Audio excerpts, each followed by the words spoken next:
우리 GT 빌립보서가 시작되었습니다. 빌립보서는 기쁨의 복음입니다.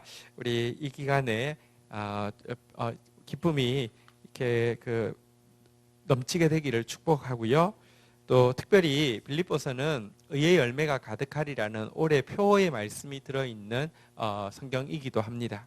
우리가 이 달에 의의 빌립보서를 묵상할 때 의의 열매가 가득하리라는 하나님의 약속이 이제 손바닥만한 구름과 같은 증거들이 막 드러나게 되는 그런 달이 될 줄로 믿습니다. 네, 우리 오늘 같이 나눌 말씀은 내일 말씀이 되겠습니다. 우리 빌립보서 2장입니다.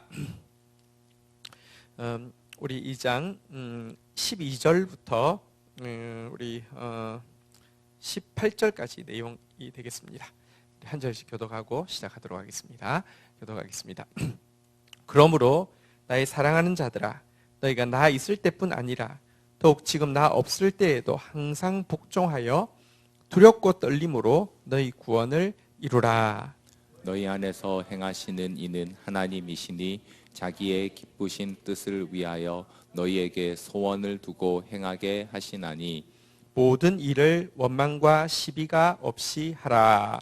이는 너희가 흠이 없고 순전하여 어그러지고 거스르는 세대 가운데서 하나님의 흠 없는 자녀로 세상에서 그들 가운데 빛들로 나타내며 생명의 말씀을 밝혀 나의 다름질이 헛되지 아니하고 수고도 헛되지 아니하므로 그리스도의 날에 내가 자랑할 것이 있게 하려 함이니라. 만일 너희 믿음의 제물과 섬김 위에 내가 나를 전제로 드릴지라도 나는 기뻐하고 너희 무리와 함께 기뻐하리니 18절 같이 읽겠습니다. 시작. 이와 같이 너희도 기뻐하고 나와 함께 기뻐하라. 여러분 빌립보서는 기쁨의 복음이라고 하는데요. 우리 17절 18절에만 우리 한번 다시 읽고 시작하겠는데요. 기쁨이라는 단어가 나오면 하나님 이 하늘의 기쁨이 나에게 임하게 하여 주십시오. 하나님 이 기쁨이 우리 공동체에 임하게 하여 주십시오. 우리 그런 소원 담아서 17절 18절 한 목소리로 기쁨이라는 단어 나오면 더 크게 한번 같이 읽도록 하겠습니다. 17절 18절 읽겠습니다. 시작. 만일 너희 믿음의 제물과 섬김 위에 내가 나를 전제로 드릴지라도 나는 기뻐하고 너희 무리와 함께 기뻐하리니 이와 같이 너희도 기뻐하고 나와 함께 기뻐하라. 아멘. 세상이 알 수 없는 기쁨, 상황을 초월하는 기쁨이 있습니다. 바울은 지금 로마 감옥에 갇혀서 순교당할 위기에 처해 있는데요. 기쁨이 폭발을 했습니다. 그리고 결국은 그 기쁨이 이겼습니다. 그가 자기가 육신이 사는 것에 관심이 있지 않았습니다. 그러나 그에게 기쁨이 폭발하자 성도들의 기쁨을 위하여서 하나님께서요 석방되게 하셔서 다시 그가 전도했던 1, 2, 3차 교회들을 한번 다 돌아보고 나서 순교하도록 하셨습니다. 어쨌든 이번 이 7월이 또 8월이 기쁨이 폭발하는 한 달이 되기를 또 기대하고 축복합니다. 다이소 캠프도 있습니다. 고기 많이 줍니다. 네, 풍성한 시간 될 것입니다. 자, 우리 오늘 본문 이제 시작하도록 하겠습니다. 12절 같이 읽고 시작하겠습니다. 읽겠습니다. 시작. 그러므로 나의 사랑하는 자들아, 너희가 나 있을 때뿐 아니라 더욱 지금 나 없을 때에도 항상 복종하여 두렵고 떨림으로 너희 구원을 이루라. 바울이 지금 빌립보 성도들에게 부탁하고 있습니다. 나 있을 때 그러했던 것뿐 아니라 지금 나 없을 때도 한번 따라하겠습니다. 항상 복종하여. 바울은 없지만 바울이 없을 때에도 있을 때처럼 항상 복종해서 해야 될 일이 있다, 이렇게 이야기하고 있는데요. 이 내용은 뭐냐고 하면 이제 앞에 오늘 금요일 본문에서 다룬 내용을 이야기합니다. 빌립보 성도들이 바울에게 사랑받는 하나님께 기쁨이 되는 빌립보 성도들이 항상 순종해야 될 일, 항상 유념해야 될 일이 무엇인지 우리가 앞으로 조금 가서 보면요, 세 가지를 이야기하는데요. 자, 2장 2절 한번 보도록 하겠습니다. 같이 한번 읽도록 하겠습니다. 읽겠습니다. 시작. 마음을 같이하여 같은 사랑을 가지고 뜻을 합하여 한 마음을 품어. 자, 첫 번째는 하나됨입니다. 항상 복종해서 지켜야 할 명령이 무엇이냐? 하나됨인데요. 한번 따라하겠습니다. 마음을 같이하여 같은 사랑을 가지고 뜻을 합하여 한 마음을 품어. 이제 마음도 사랑도 뜻도 어쨌든 진짜 하나됨, 이 한마음 되는 것, 이것이 빌립보 성도에게 항상 복종하라고 하는 첫 번째 명령입니다. 여러분, 교회가 제일 힘써야 되는 것이 무엇이냐고 하면 이 하나됨입니다. 사실은요, 인간은 범죄하고 나서 절대 하나가 될 수 없습니다. 부부가 진짜 하나가 될까요? 사실 범죄하고 나서요, 어렵습니다. 부모와 자식 관계는 진짜 하나가 될까요? 그것도 범죄한 인간에게 본질적으로 사실은 불가능합니다. 어디에도 하나됨은 없습니다. 한 나라 안에도 하나됨이 없고요. 쉽지 않습니다. 불가능합니다. 근데요, 이렇게 하나됨이 깨어진 것은 죄로 말미암은 것인데, 하나님께서 워낙 우리를 지으실 때는요, 가지고 있는 가장 영광스러운 목표가 이 하나됨을 이루는 것이었습니다. 예수님을 보내주신 이유가 무엇이냐고 하면 요한복음 17장 22절에 보면 이런 말씀이 있습니다. 요한복음 17장 22절 같이 한번 읽도록 하겠습니다. 시작. 내게 주신 영광을 내가 그들에게 주었사오니 이는 우리가 하나 된 것 같이 그들도 하나가 되게 하려 함이니라. 예수님이 누리시는 최고의 영광은 무엇이냐고 하면요, 한번 따라하겠습니다. 삼위일체. 삼위일체란 무엇이냐고 하면 다른 세 분이시지만 셋이라고 이야기할 수 없을 정도로 그분의 교제가, 그분의 하나됨이 완전히 하나가 되었다는 게 삼위일체인데요. 예수님은 하나님과 성부 하나님과 성령 하나님과 완전한 하나됨을 누리고 있었습니다. 사실은 이 삼위일체의 이 교제, 이 하나됨의 이 영광이 너무 좋고 너무 행복해서 그걸 우리에게 나눠주려고 인간을 만드신 것이고요. 남자와 여자를 만드신 것이고요. 가정을 만드신 것인데요. 범죄함으로 말미암아 하나됨이 상실되게 되었죠. 그런데 예수님께서 바로 당신이 누리시던 삼위일체의 영광을 우리에게도 주시겠다, 이렇게 이야기하고 있습니다. 예수님께서 하나님과 하나가 된 것처럼 그들도, 다시 말하면 제자들도 하나가 되게 하려 한다. 이 영광을 내가 그들에게 준다. 여러분, 하나됨은 교회만 누릴 수 있는 너무너무 놀라운 특권입니다. 물론 교회라고 해서 자동으로 하나됨이 이렇게 드러난다는 것은 아닙니다. 근데 세상에 없는 하나됨이 가능한 유일한 공동체가 교회라는 것은 분명합니다. 한국 교회의 영광이 무엇이냐고 하면, 여러분, 사실 복음이 들어올 때 이조 시대 말기였잖아요. 신분제 시대가 폐지된다는 것 참 쉽지 않습니다. 진짜 쉽지 않습니다. 근데요, 신분제 시대 때에 이 복음이 들어왔는데요, 왕족이 있는가 하면 백정들 같은 경우는 완전 진짜 서로 상종을 하지 않는 계층이잖아요, 그죠? 근데 복음이 딱 들어오고 나서 서울의 아주 유명한 교회, 제일 오래된 교회 중에 하나죠. 교회에서 장로 투표를 하는데 왕족이, 그러니까 왕족이 한 분 계셨고, 그리고 그 왕족의 마차를 끄는 마부가 있었는데요. 이 마부가 복음을 믿고 정말 변화되어진 사람이 되니까 교회에서 그분을 장로로 뽑았습니다. 그 교회에 근데 왕족이 다니고 있었습니다. 장로로 뽑히고 나자 그 왕족이요, 기꺼이 장로님으로 존대하고 존중했습니다. 이게요, 사실은 현실적으로 불가능합니다. 근데 그게 가능하게 하는 게 사실은요, 이 삼위일체의 영광이 우리 안에 들어오게 하신 예수님께서 허락하여 주신 이 하나됨입니다. 모든 교회가 하나라고 이야기할 수 없습니다. 그러나 교회가 건강해질 때, 교회가 교회되어질 때 이 영광이 나타납니다. 예를 들어 안디옥 교회, 처음으로 세상 사람들이, 이방 지역에 있었죠. 세상 사람들이 저들을 보고 교회라고 처음 불러준 교회가 안디옥 교회인데요. 안디옥 교회에 집사들이 있었는데요. 이 집사들이, 지도자들이 있었는데요. 이 지도자들 중에서는요, 흑인도 있었고요, 노예도 있었고요, 왕족도 있었고요. 근데 진짜로 하나가 될 수 있었습니다.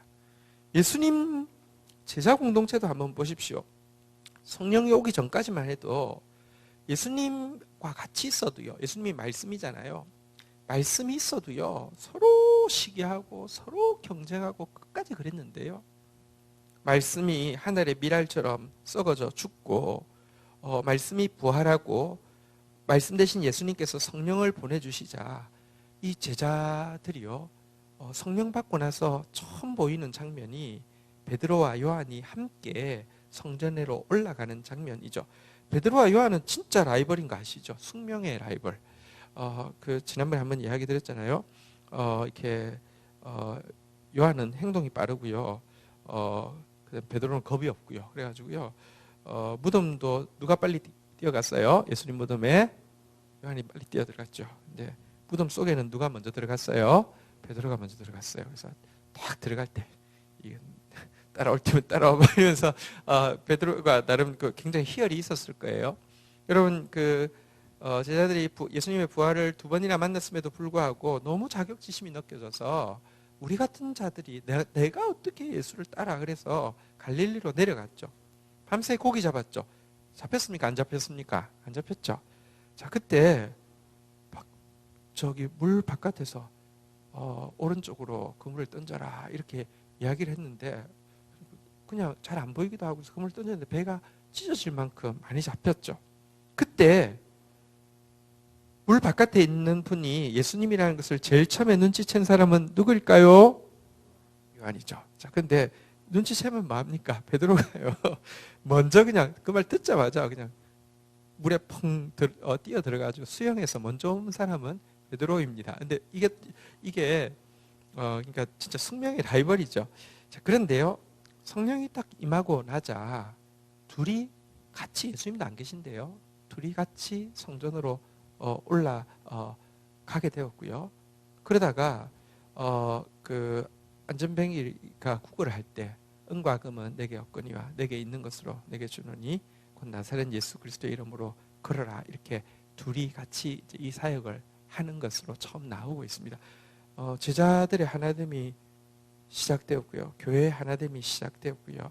이 하나됨, 이것이 예수님이 우리에게 주신 사실은 최고의 영광입니다. 그래서 에베소서 4장 3절에 보면 이런 구절이 있습니다. 에베소서 4장 3절 같이 한번 읽도록 하겠습니다. 읽겠습니다. 시작. 평안에 매는 줄로 성령의 하나 되게 하신 것을 힘써 지키라. 한번 따라하겠습니다. 성령이 하나 되게 하셨습니다. 이것은 여러분들이 느끼든 느끼지 않든 중요하지 않습니다. 진리이기 때문입니다. 우리 옆에 분들에게 한번 격려하겠습니다. 성령이 하나 되게 하셨습니다. 자, 하나 되게 하신 것은 팩트고요. 우리가 해야 될 게 있습니다. 한번 따라하겠습니다. 하나 되게 하신 것을 힘써 지킵시다. 이게 최고의 영광이기 때문에 힘써 지켜야 되는데요. 내가 있든지 없든지 항상 복종해서 언제나 이 하나됨을 지키는 일을 위해서 최선을 다하라. 이것이 바울의 빌립보 성도들을 향한 첫 번째 부탁입니다.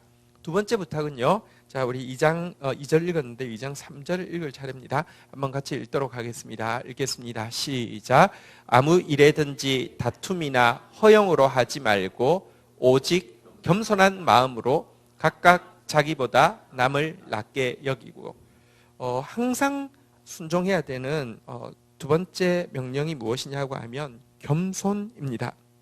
자, 이 경쟁심이나 허영심으로 이렇게 하나님의 일을 하든지 뭐 무슨 일을 하든지 경쟁심이나 허영심으로 하는 것은 하나님이 아니라는 것입니다. 그건 열매 아니라는 것입니다. 한번 따라하겠습니다. 각각 자기보다 남을 낮게 여기고, 자기보다 남을 낮게 여기는 게 겸손인데, 이 겸손으로 이렇게 하나님의 사역을 할 때에만 열매가 맺힌다, 이렇게 이야기하고 있는데요. 근데 사실 진짜 어려운 게 자기보다 남을 낮게 여기는 것입니다. 우리가 기준이 있잖아요.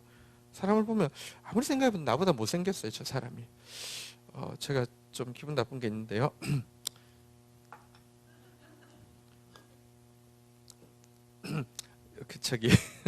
분당 우리 교회 제가 그 특세를 이제 제일 초창기 분당 우리 교회 때 특세 인도를 제가 제일 많이 했습니다.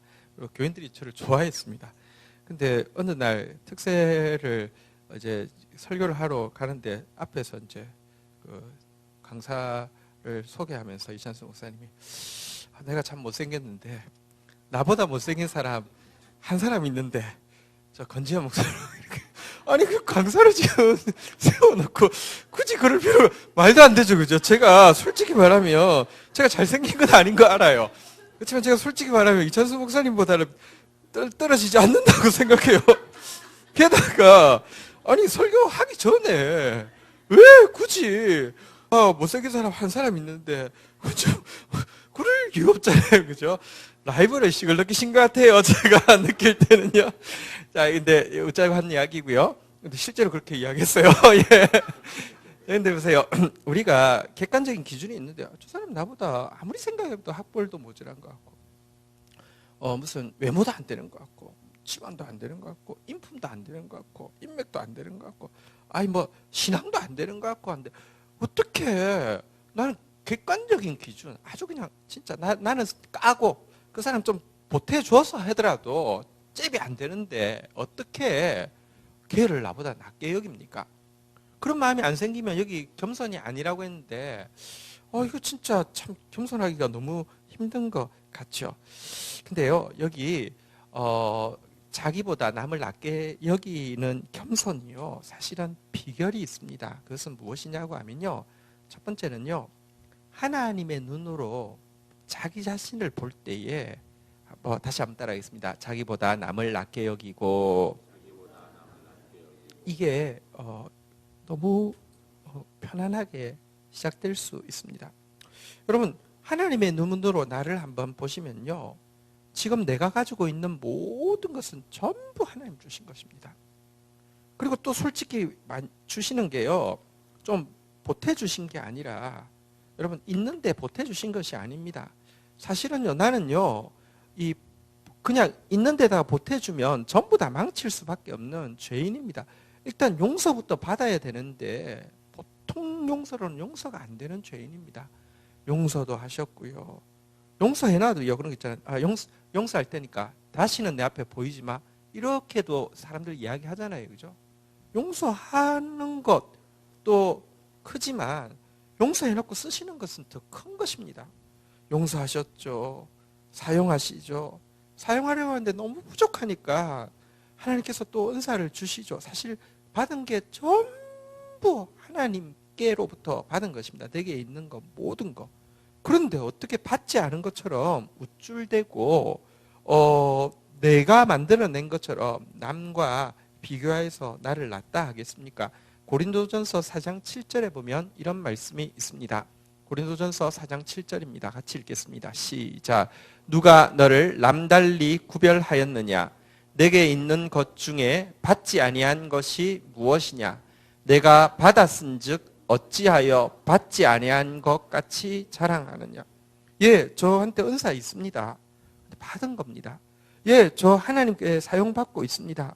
사용해 주시는 것이지 내가요 특채당한 게 아니라, 진짜 포도원 일꾼을 오후 5시에 가서 채용했어요. 6시면 문 닫는데 왜 여기 놀고 있냐니까 아무도 써주는 사람이 없었어요.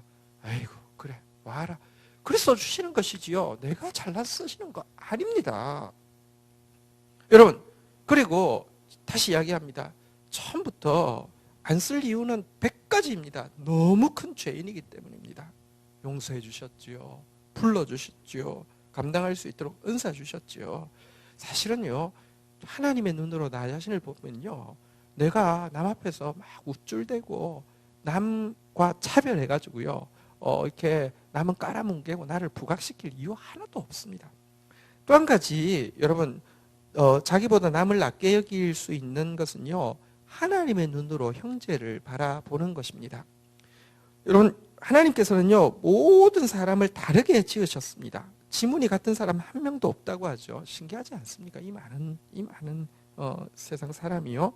자, 그것처럼 각각에게 다른 사명을, 우리 성도가 많지만 각각에게 다른 사명을 주셔서 몸을 이루게 하셨습니다. 몸에 전부 다 눈이면 어떻게 되겠습니까? 몸이 전부 다 이빨이면 어떻게 되겠습니까? 그래서 여러분들, 눈이 소중한 만큼 새끼 발가락도 소중한 거잖아요. 그죠? 여러분들, 이빨이 소중한 것처럼 맹장도 소중한 거잖아요. 하나님 앞에서는, 하나님의 눈으로는요, 모든 사람이 다 뭐는 더 낫고 뭐는 모자란 게 아니라 각각이 소중하고 독특한 존재입니다. 사람은요, 자기 눈으로 다른 사람을 보면요, 두 가지 반응밖에 없습니다. 남이 자기보다 열등하면 깎아내려야지 시원하고요. 그것으로 자존감이 생기고요. 남이 자기보다 나으면요, 자기 인생이 너무 비참하고 쓸모없다는 그런 비관에 빠지게 됩니다. 근데 똑같은 상황에서요, 하나님의 눈으로 보면, 연약한 형제를 보면요, 몸에도 보면요, 신비한 게 있습니다. 여러분, 여름에 장갑 끼고 다니는 사람 봤습니까? 그렇지만 여름에도요, 웬만하면 양말 신습니다. 여러분, 양말 신었죠?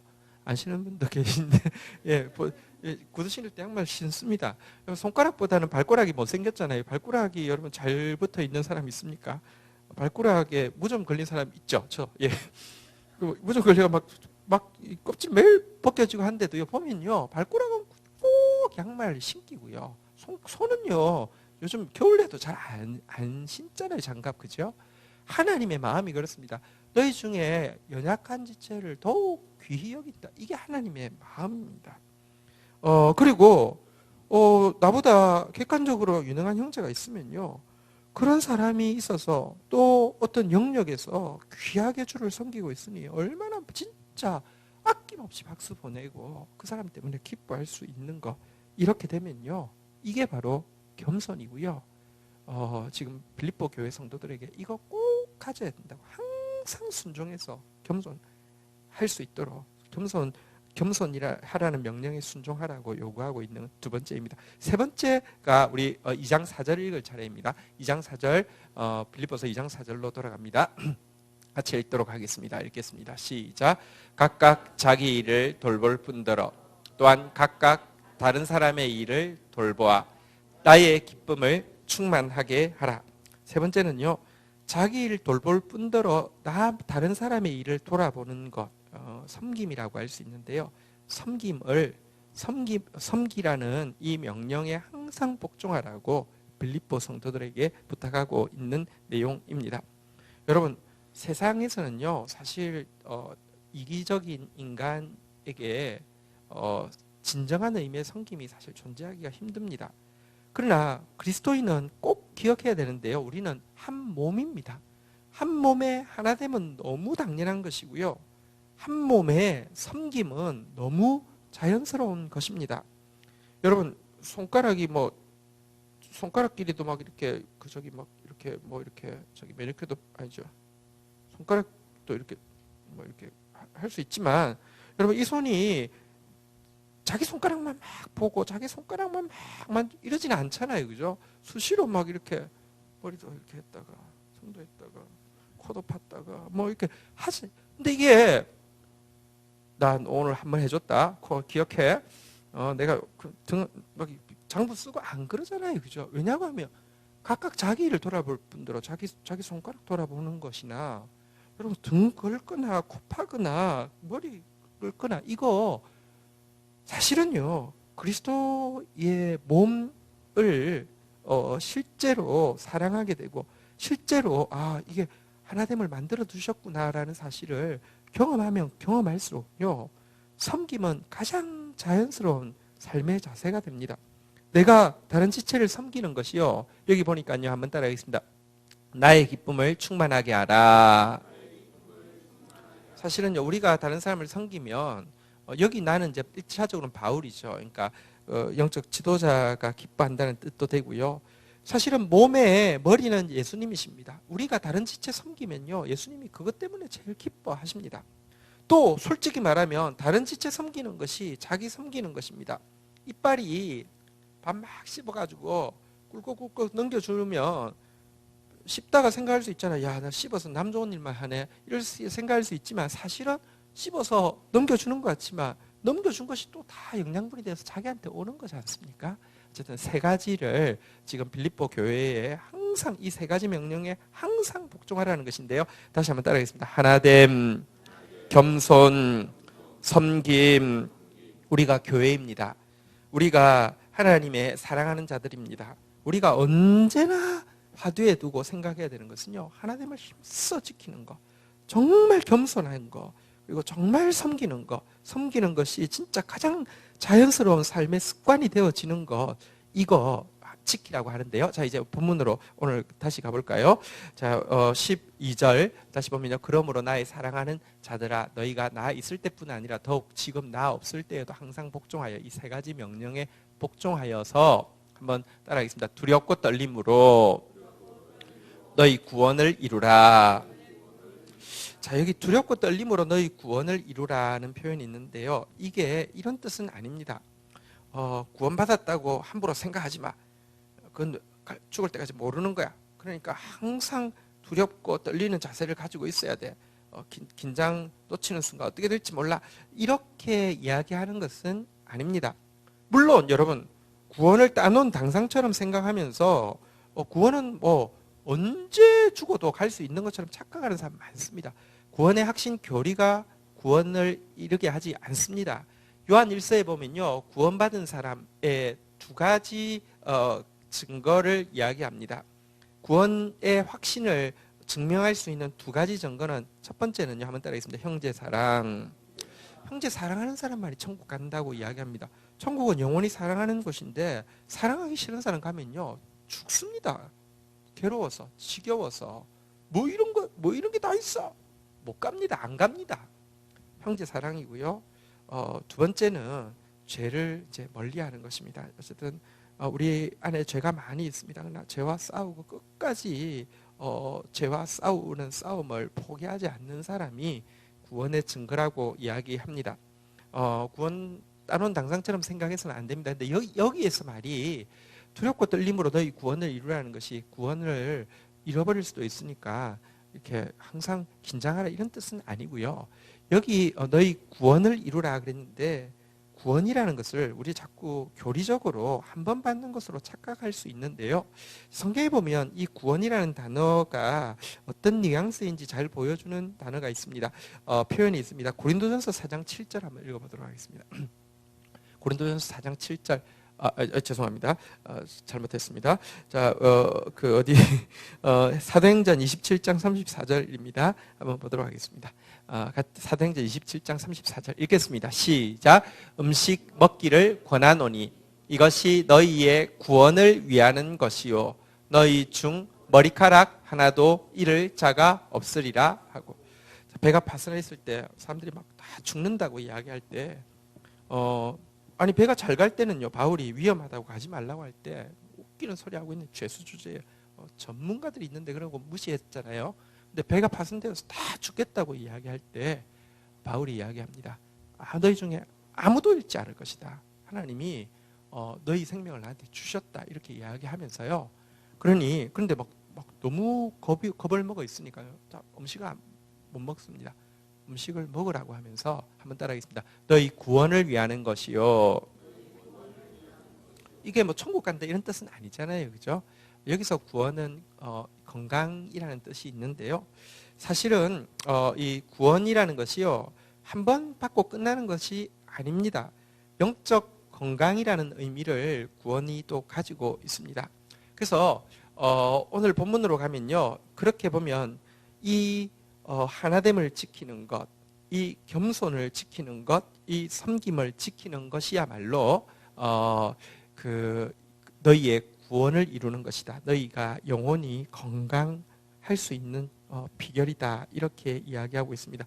여러분 영혼이 얼마나 건강한지 이렇게 바로 점검할 수 있습니다. 이전보다 훨씬 더 지체와 가깝고요. 사실은 하나됨을 점점 느끼고 있으면 여러분 지금 건강한 겁니다. 근데요, 몸 지체의식이 하나도 없어지고요. 이래서 싫고 저래서 밉고 저건 원수고 저는 보기 싫고 이게 훨씬 더 강해졌다고 하면 우리 원죄의 속성 속에 있지만 주님께서 이루어 주신 하나됨을 누릴 때가 있었잖아요. 근데 그게 점점 없어지고 분열과 분리만 강하다고 하면 여러분 지금 영적으로 건강이 굉장히 심각하게 안 좋아진 거예요. 과거에 정말 나보다 남을 낮게 여겼던 적이 있죠. 하나님이 나한테 주신 용서를 저 형제에게 주셨다고 하며, 나한테 주신 기회를 저 형제에게 주셨다고 하며, 나한테 주신 은사를 저 형제에게 주셨다고 하며, 하나님 얼마나 귀하게 쓰셨을까 생각할 때 정말 그 사람이 나보다 낮게 여겨지고요.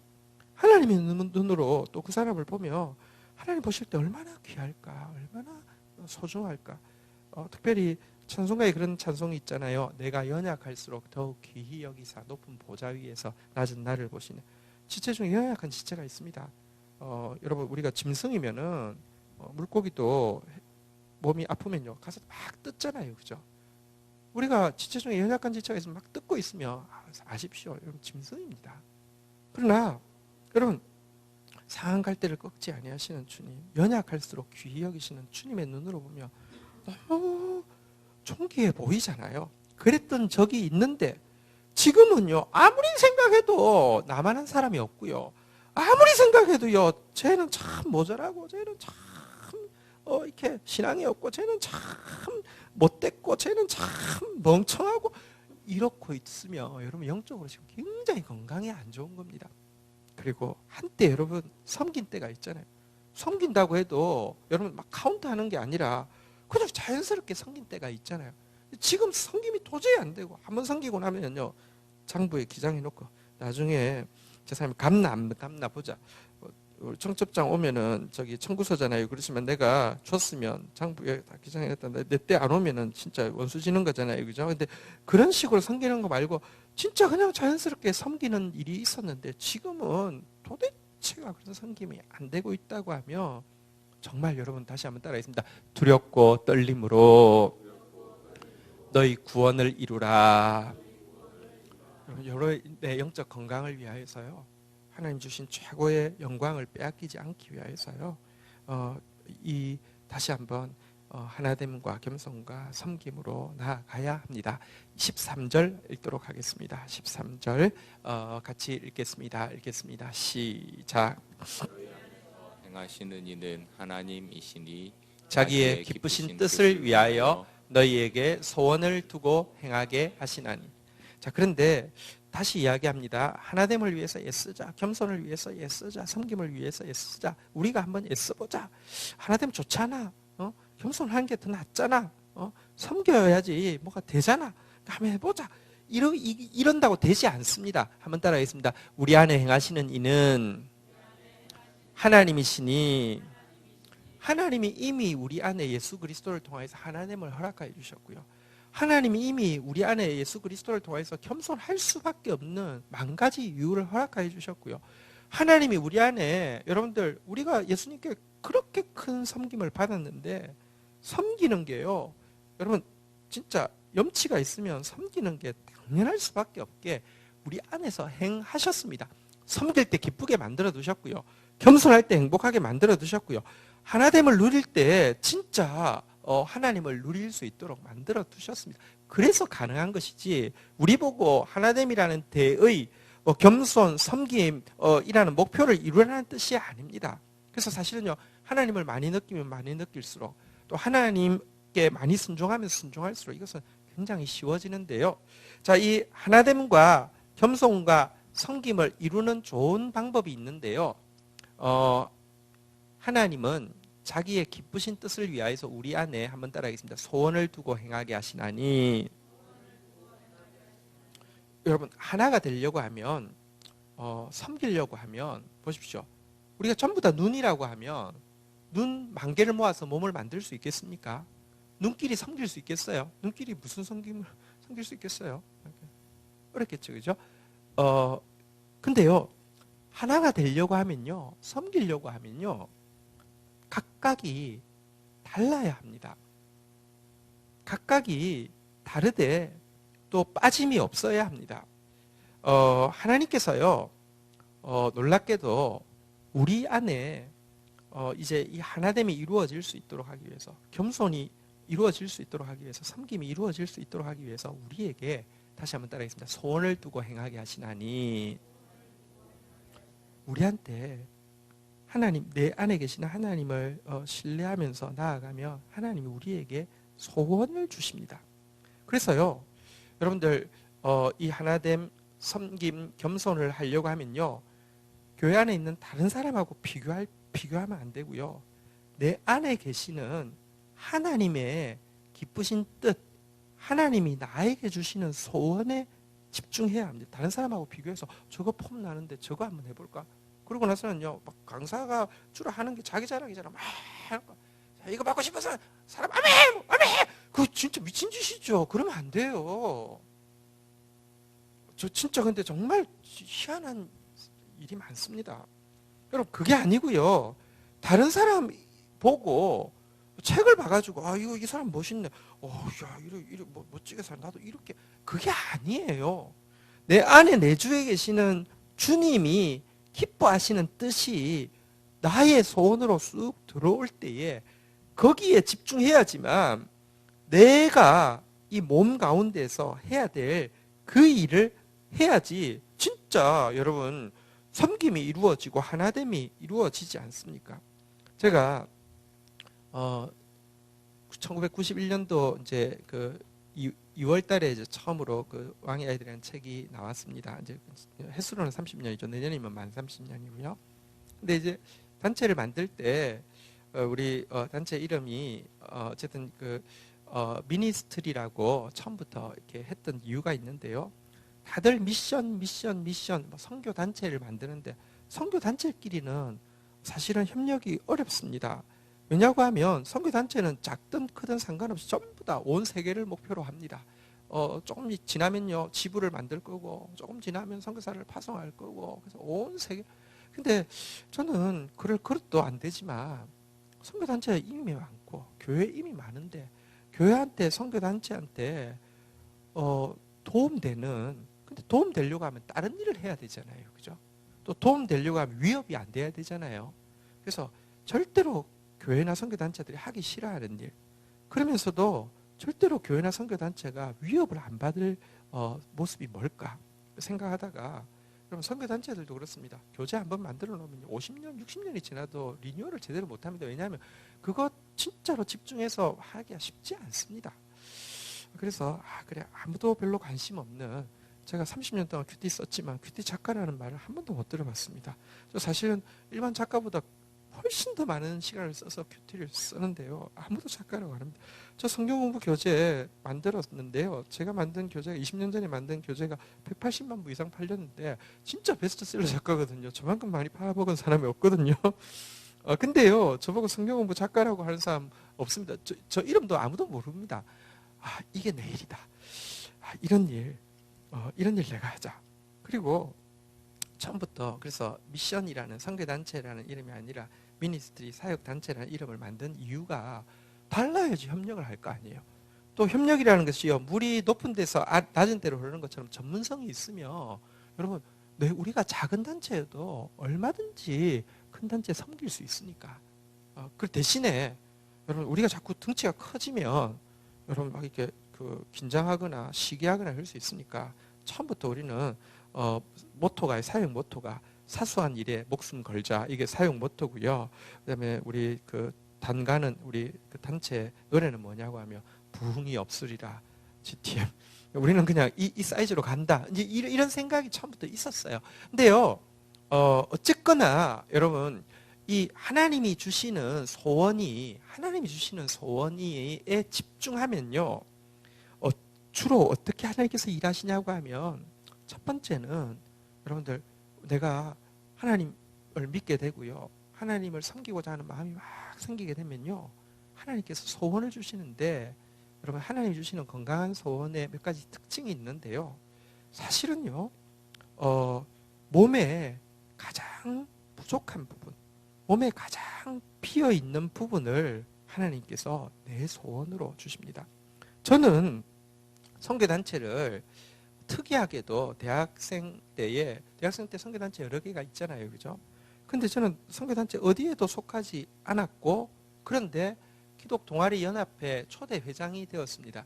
그러니까 어디에도 속하지 않았는데 모든 선교단체에 가서 교육을 받았습니다. 근데 그거는 무슨 떠돌이 아니면은 잘 안 되는 일인데, 저는 정말로 아주 작은 단체에 있었는데 그 단체를 떠날 수 없었고요. 그러니까 대학생 단체도 아니었죠. 뭐 한 3, 4명 있는 단체였습니다. 전국에. 그러니까 사실은 단체도 아니죠. 자, 근데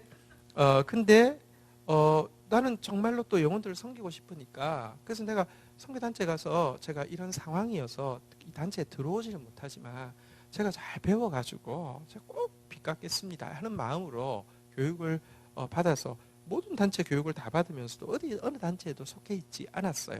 그러다가 이렇게 동아리 연합회가 처음 생기게 되었을 때 초대 회장을 하게 되었었거든요.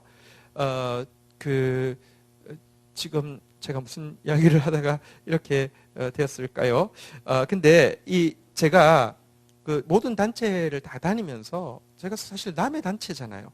그러니까 채플도 가고 수양회도 가고 뭐 거지 전도 여행도 가고 무슨 리트릿도 하고 전부 다 했어요. 어쨌든 좀 희한한 사람, 약간 예, 이상한 사람이에요. 예. 근데요, 제가 남의 단체에 갔는데 그 단체에서 설교를 하잖아요. 대표 목사님이 설교를 하잖아요. 설교 시간에 너무 화가 나가지고요. 화가 나서 죽을 것 같아가지고요. 마치고 나면 그 단체 이제 뭐 총순장이 있고 막 또 뭐 이렇게 뭐 또 대표가 있고 막 있잖아요. 그죠? 붙잡고, 아니 목사님 왜 설교를 저렇게 하세요? 왜 저렇게 하세요? 아니 지금 아이들이 이렇게 귀한 아이들이 와 있는데 왜 설교를 저렇게 하세요? 매일 붙잡고 막 했어요. 근데 솔직히 말하면 우리 단체도 아니고요. 그 총순장 붙잡고 이야기한다고 무슨 뭐가 있겠어요. 근데 너무, 그러니까 그렇다고 막 비판하자는 게 아니라 너무 속이 상하는, 내 스스로 속이 왜 저래? 왜 저래요? 왜 설교를, 이 귀한 설교를 왜 저래요? 나 신학생도 아닌데. 근데 그게요, 제 소명이 되게 하시는 것, 소원이 되게 하시는 게 하나님의 방법이에요. 몸에 바르게 하나님 말씀 전하는 사람이 없는 게 자꾸 보이면요, 그게 내 소원이 되는, 몸에 비어 있는 게 내 소원이 되게 하는 게 하나님의 주로 방법이에요. 지금 나한테 있는 소원이 진짜 하나님 주신 기쁘신 소원이냐 발견할 수 있는 한 가지가, 자꾸 몸 안에 비어 있는 부분이 보이는 게, 몸 안에 폼나는 부분이 보이는 게 아니고요, 몸 안에 비어 있는 부분이 보이는 게 중요한 것입니다. 그리고는요, 하나님 주시는 소원은요, 내가 기쁘게 할 수 있는 일입니다. 기쁘게 할 수 있다는 게 힘들지 않다는 뜻이 아닙니다.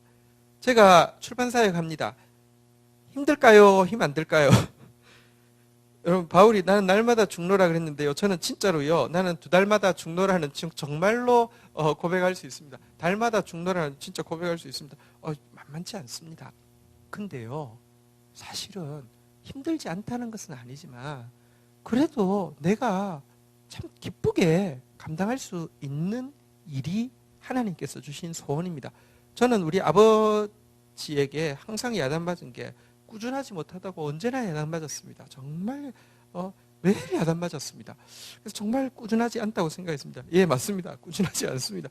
근데요, 생각해보면 30년 동안 매번 마감할 때마다 죽을 것 같았는데요, 내가 이게 뭐 하는 건가, 매번 한 번도 편한 적이 없었는데요, 30년 동안 변하지 않게 할 수 있는 게, 그게 하나님 주신 소원이기 때문에 그렇습니다. 내가 의지가 강해서 그런 것이 아니고요. 그래서 여러분, 다시 보시면 하나님 주신 소원은요, 몸에 빈 부분이 자꾸 보이고요, 그리고 많은 헌신을 요구할 것입니다. 쉬운 것은 소명 아닙니다. 쉬운 것은 소원 아닙니다. 여러분들이 그냥 십자가 치기 싫어가지고 그냥 선택하는 것이지, 내 십자가는요, 나한테 딱 맞는 십자가는요, 나한테 버거워야 합니다. 헌신을 요구하지만 기쁘게 감당할 수 있는 것이 소원입니다. 그리고 그 소원을 붙잡으면요, 하나됨에 기여할 수 있고 겸손히 그리고 남 섬길 수 있습니다. 저는 내 코가 석자기 때문에 다른 사람 일에 별로 관심 안 가집니다. 다른 사람이 잘하면요 너무 좋습니다. 왜냐고 하면 어차피 나는 그 일 안 할 뿐더러 몸 전체에 그렇게 귀하게 섬기는 분이 있어서 얼마나 좋습니까? 그리고 어쨌든 내가 이거 죽을 똥 살 똥 하는 이유는요, 여러분 한 독자라도 이것 통해서 섬길 수 있다는 것이 이것 때문에 이 기쁨이 나로 하여금 하게 하는 중요한 이유이거든요. 어쨌든 여러분도 마찬가지입니다.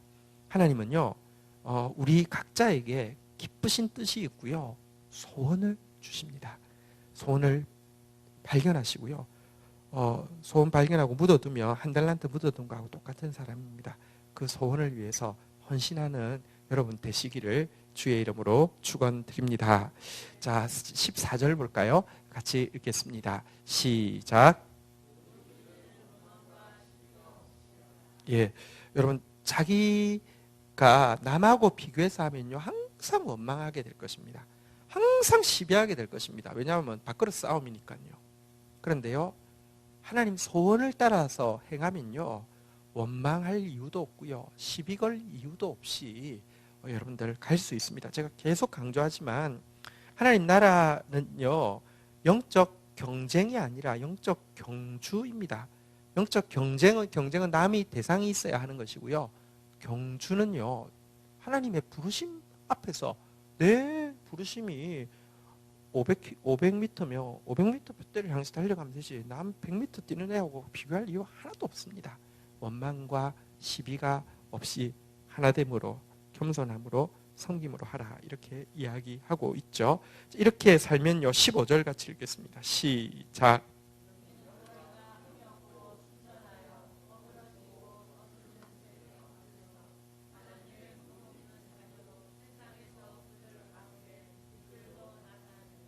자, 우리가 사실 방금 나누었던 하나됨 세상에 없는 것입니다. 겸손도 세상에 없고요, 이런 섬김은 세상에 없는 것입니다. 이것을요 우리가 살아내게 되면 어떻게 되느냐, 한번 따라하겠습니다. 흠이 없고 순전하여. 자, 이 세상을 두 가지로 표현하는데요, 한번 따라하겠습니다. 어그러지고, 모든 관계가 다 무너져 있다는, 관계가 이렇게 틀어져 있다는 뜻입니다. 한번 따라하겠습니다. 그스르는 이렇게 뭐랄까요, 반항하고 대적하고 조롱하고 권위에 대해서 조롱하고, 이것이 습관이 돼 있다는 뜻입니다. 세상은 그렇습니다. 모든 관계가 다 깨어져 있고요, 막 그 반항이 습관이 돼 있는 세상인데요. 이런 세상 속에서 우리가요, 진짜 하나됨으로 겸손함으로 섬김으로 살아낸다고 하면요, 한번 따라하겠습니다. 하나님의 흠없는 자녀로 빛들로 나타내며, 하나님의 자녀가 얼마나 영광스러운지를 가장 잘 보여줄 수 있는 것이고요, 진짜 별처럼 빛나는 사람으로 이렇게 그 세상 가운데 나타나게 될 것이다, 이렇게 이야기하고 있습니다. 신자만 할 수 있는 최고의 영광스러운 특기가, 다시 이야기합니다, 하나됨, 겸손, 섬김입니다. 이거 우리가 놓쳐서는 절대 안 되는 것입니다. 16절 이제 한번 보도록 하겠습니다. 같이 읽겠습니다. 시작. 생명의 말씀을 밝혀 나의 다름질이 헛되지 아니하고 수고도 헛되지 아니하므로 그리스도의 날에 내가 자랑할 것이 있게 하려 함이라. 약간 문단이 조금 이제 나눠지는데요, 앞부분까지는 이 하나됨, 겸손, 섬김, 이거 가지고 하나님께서 주신 소원 위해서 기쁘게 헌신하라, 이런 내용이었다고 하면요, 이제 16절에는 새로운 주제를 이야기하고 있는데요, 한번 따라하겠습니다. 생명의 말씀을 밝혀. 언어적으로는 생명의 말씀을 꼭 붙잡아, 뭐 이런 뜻인데요, 밝혀 표현은 너무 멋있긴 한데 어쨌든 생명의 말씀을 굳게 붙잡아라, 이것이 명령입니다. 생명의 말씀, 내가 너희에게 전한 이 생명의 말씀을 절대로 놓치지 말고 꼭 붙잡아라. 왜? 내가 다름박질한 것이, 내가 수고한 것이 만약 너희가 생명의 말씀을 놓친다고 하면, 보십시오. 하나됨도 막 이루어진 것 같고 겸손도 한 것 같고 섬김도 막 서로 잘 섬기고 있는데 점점 하나님의 말씀이 사라지고 있다고 하면요, 아주 잘 돌아가는 로타리 클럽이 되는 것입니다. 말씀이 없으면요, 여러분 그리스도의 몸이 아닙니다. 왜냐하고 하면 예수님이 말씀이신데요, 그 예수의 몸이 아닌 거죠. 말씀이 없는 건 예수가 없는 것이니까. 생명의 말씀을 붙잡으라. 생명의 말씀 붙잡지 않으면 내가 너희 빌립보 교회를 위해서 애쓴 모든 것은 헛수고다. 이렇게 될 것입니다. 예, 지금 교회들 막 싸우는 교회도 많지만 안 싸우고요, 정말 분위기 좋은 교회가 있는데요, 서로도 친하고요, 참 이렇게 젠틀하고요, 이렇게 뭐 서로 간에 이렇게 으쌰으쌰도 잘하는데요, 말씀이 없다고 하면요, 좋은 로탈리 클럽은 될 수 있지만 여러분 예수 그리스도께서 수고하여서 그 뿌리신 그 씨가 아닙니다. 그리스도의 날에 여러분 아무것도 남는 것이 없게 될 것입니다. 교회가 또 한 가지 절대 놓지 않아야 되는 것이, 다시 한번 따라하겠습니다. 생명의 말씀. 말씀이 들어가면 영혼이 살아납니다. 제가 이제 그 신방을 하다 보면 말씀을 막 사모하는 영혼들이 있습니다. 말씀을 사모하는 영혼에게 사실은 목사가 그냥 생명의 말씀을 전할 뿐이죠. 근데 생명의 말씀이 딱 들어갈 때요, 진짜 막 생명이 역사하는 게 느껴집니다. 여러분 교회가 사실은 가진 최고의 재산은 이 말씀입니다. 근데 정말 말씀 없는 교회들로 가득 차버렸습니다. 생명의 말씀, 이거 굳게 붙잡으라고. 빌립보 교인들에게 너희 좋은 교회고, 좋은 교회이기 때문에 그냥 좋은 구성원들이 모였고 좋은 시간들을 가졌고 아름다운 전통을 가졌으니 그냥도 잘 갈 수 있지만 절대 잊어버리면 안 된다고, 말씀 놓치면 안 된다고 지금 부탁하고 있는 것입니다. 여러분 사실 애쓰고, 여기 지금 보니까 한번 따라하겠습니다. 다름질, 수고. 여러분 보십시오. 열심히 다름질하고 열심히 수고했는데 솔로몬이요, 게으른 사람 아니거든요. 열심히 다름질하고 열심히 수고해서 한 모든 일에 대해서 솔로몬이 시작할 때도, 전도서 시작할 때도 헛되니 모든 것이 헛되다 그랬고요. 마지막 장에도 보면요, 12장 8절에 보면 이렇게 그가 고백하고 있습니다. 전도자가 이르되 헛되도다. 모든 것이 헛되도다. 내 다름질이, 내 수고가 다 헛되더라. 여러분 나중에 우리가 이 세상 떠날 때 되돌아보면서 그거 정말 잘했어. 여러분 지금 여러분들이 지금 출동살동하고 있는 소똥치똥하고 있는 그런 거요, 솔직히 나중에 하나님 앞에 서기 직전에 보면요, 내가 왜 그랬을까 하는 일이 대부분일 것입니다. 헛된데요, 다름질도 헛되고 수고도 헛된데요, 한 가지 남습니다. 전도서 12장 13절에 보면요, 같이 한번 읽도록 하겠습니다. 읽겠습니다. 시작. 이래 결국을 다 들었으니 하나님을 경외하고 그의 명령들을 지킬지어다. 이것이 모든 사람의 본분이니라.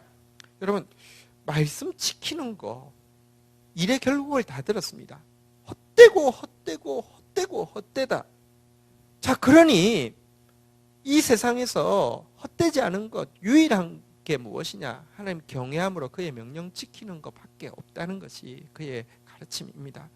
말씀 없이 잘된 것도요, 전부 다 사상 누각처럼 무너질 것입니다. 그러나 하나님 말씀 지킨 것은요, 시편 119편 56절에 보시면 이런 말씀이 있습니다. 너무 좋은 말씀입니다. 꼭 기억하시기 바랍니다. 같이 119편 56절 56절 같이 읽겠습니다. 시작. 내 소유는 이것이니 곧 주의 법도들을 지킨 것이니라. 여기 같이 앉아 있지만 부자도 있고 되게 가난한 사람도 있습니다. 영적으로 여러분, 그러니까 뭐 나쁜 뜻이 아니라 영적으로 정말 부유한 사람도 있고 영적으로 진짜 참 거지처럼 가난한 사람도 있습니다. 여러분 영적 재산은 무엇으로 결정되냐고 하면요, 한번 따라하겠습니다. 주의 법도를 지킨 것. 여러분, 주의 법도를 아는 것이 여러분 재산 아닙니다. 주의 법도를 지킨 것이 여러분 재산입니다. 하나님 말씀 순종한 것은요, 영원토록 없어지지 않는 재산입니다. 그리고 보세요. 부자는 은행에서도 돈 빌리기도 쉽잖아요. 그죠? 마찬가지입니다. 영적으로도요, 재산이 있는 사람이요, 하나님 일하기가 훨씬 쉽습니다. 여러분들이 그 말씀에 순종한 경험이 쌓여 있으면 그 경험이 재산이기도 하고요. 여러분, 순종해서 쌓여 있으면요, 내가 연약해서 넘어질 때 그것 때문에도 긍휼을 입습니다. 말씀 순종하는 게 너무 중요합니다. 빌립보 성도들에게 생명의 말씀을 밝혀 생명의 말씀을 꼭 붙잡으라고. 그러지 않으면 나의 모든 다름질, 나의 모든 수고, 나의 모든 자랑이 다 날아갈 것이라고, 헛된 것이 될 것이라고. 사랑하는 빌립보 성도요, 생명의 말씀을 붙잡으라고 부탁하고 있는데, 저도 우리 정말 사랑하는 성도들께 부탁합니다. 여러분, 진짜 우리 GT 잡읍시다. 지금 교회에 이제 선순환이 일어나는 걸 많이 느껴요.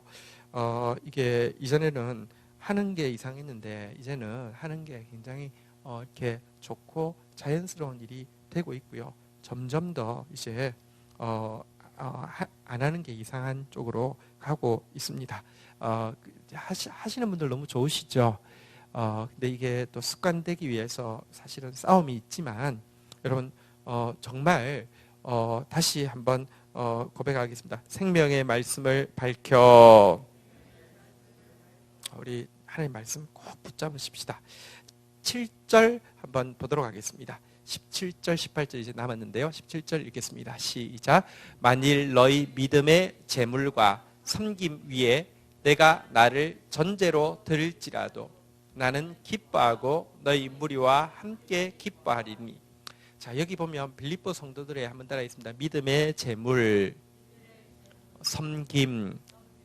여기 나오는 믿음의 재물, 섬김이란 사실은 믿음은 이제 말씀에 대한 믿음을 이야기합니다.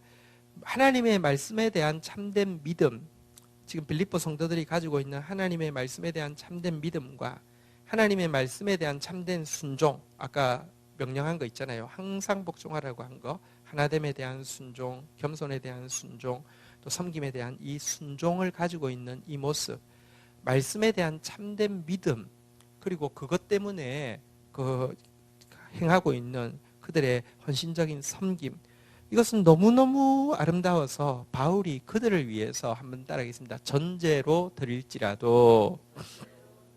전제는 제사 중에서요, 제물을 불태워 드릴 때에 그 위에 포도주를 부어서, 제물을 다 불태워 드리는데 포도주까지 부어서 그 향으로 올려 드리는 것을 전제라고 합니다. 비유적인 표현인데, 바울이 너희들이 말씀을 향한 참된 믿음과 말씀을 향한 믿음으로 말미암는 그 헌신적인 섬김 때문에 내가 내 몸을, 내 피 한 방울까지 아낌없이 포도주를 부은 것 같이 희생 제물로 드린다 할지라도, 한번 따라하겠습니다. 기뻐하고 기뻐하리니. 여러분, 진짜 성도가, 땅에 있는 성도는 존귀한 자다. 나의 모든 즐거움이 저희에게 있도다 그랬는데요. 진짜 성도 중에서요, 말씀이 들어가서 말씀을 믿는 성도 보면 얼마나 이쁜지 몰라요. 그리고 말씀 때문에 섬김이 시작되는 성도들 보면 얼마나 이쁜지 몰라요. 그분들 위해서는요, 정말로 전제로 드려도요, 기쁘고 기쁘다. 제가 이 빌립보서가 기쁨이 폭발하는 책이라고 그랬어요. 실제 기쁨이라는 단어가 17번, 18번 정도 나오는데요. 이 감옥에 갇혀서 지금 죽게 된 사람이 어떻게 기쁨이 이렇게 폭발하느냐. 대부분의 기쁨은요, 이 17번, 18번 중에서 13번, 14번이 주로 바로 이 성도들 때문에 느끼는 기쁨으로 표현되어지고 있습니다. 부탁합니다. 예수님도 우리를 보고 계신데요. 여러분들이 정말 말씀이 들어오고 말씀이 믿어지고 그 말씀이 믿어져서 행하는 여러분들의 섬김만큼 아름다운 것이 없습니다. 하나님이 그것만큼 기뻐하는 것이 없습니다. 그런 성도 되기를 주의 이름으로 축원드립니다. 자, 그러면서요, 18절에 이렇게 또 부탁하고 있습니다. 같이 읽도록 하겠습니다. 시작. 이와 같이 너희도 기뻐하고 나와 함께 기뻐하라. 자, 혹시 바울이 지금 앞에 이야기한 대로 자기가 전제가 된다는 것은 이제 그 판결이 나왔을 때 사형 선고를 받아서 순교의 제물이 될 수도 있다는 것을 이야기하는 것인데요. 혹 그런 일이 있다 할지라도 사실은 나는 죽는다 할지라도 말씀은 사라지는 것이 아니고 나는 죽는다 할지라도 그리스도의 몸 안에 또 하나님께서 기쁘신 소원대로 하나님께서 또 하나님의 사람들을 세우셔서 하나님 나라는 계속 전진해 갈 테니 사람 때문에 슬퍼하지 말고 한번 따라하겠습니다. 너희도 기뻐하고 나와 함께 기뻐하라. 나의 죽음 때문에 혹시 내가 죽는다고 하면 나의 죽음 때문에 너무 염려하고 슬퍼하고 단식하고 낙망하지 말라, 이런 뜻을 담고 있는 내용입니다. 자, 어쨌든 여러분 우리가 우리를 위해서 마지막 피 한 방울까지 아낌없이 전제로 쏟아 부어주신 분이 예수님이시잖아요. 예수님의 기쁨이 되는 길이 오늘 잘 나와 있었습니다. 두 가지였는데요. 항상 복종하라고 하신, 한 번만 더 따라할까요? 하나됨, 겸손, 섬김. 예, 그리고요. 다시 한번 따라하겠습니다. 생명의 말씀을 밝혀. 생명의 말씀 꼭 쥐고 나아가면 하나님께서 우리 때문에 기뻐하시고요. 우리는 또 이 삶을 살아보면요, 말씀 가지고 살아보면요, 섬김으로 겸손으로 하나됨으로 살아보며 이게 얼마나 행복한 일인지 경험하게 될 것입니다. 함께 자리에서 일어서시겠습니다. 우리 같이 한번 찬양하고 주님 앞에 기도로 나가도록 하겠습니다.